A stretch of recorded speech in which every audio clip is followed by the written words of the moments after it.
रामकृष्ण हरी. या जगाच्या बाजारामध्ये आज प्रत्येक क्षेत्रातला माणूस हा आम्हाला संभ्रमित अवस्थेमध्ये पाहायला मिळतो.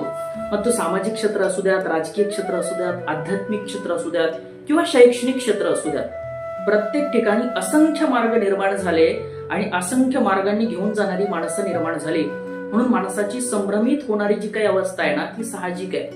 मात्र या अवस्थेवरती ज्ञानोबा माऊली फार सुंदर पद्धतीनं मार्गदर्शन करतात. ते म्हणतात की जैसा प्रगटलिया गभस्ती मग अशेषही मार्ग दिसती तरी ते तुले काय चाली जाते सांगे मज.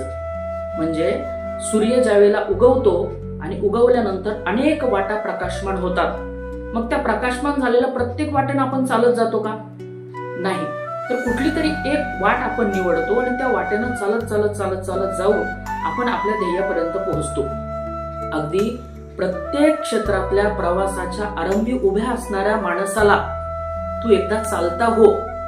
बऱ्याच वेळेला आपण काय होतं, ठरवतो खूप अनेक आम्हाला मार्ग दिसतात, पण चालायला सुरुवातच करत नाही. हे चालतं करण्याचं काम जर कोणी केलं असेल तर ते ज्ञानोबा माऊलींनी केलेलं आहे. रामकृष्ण हरी.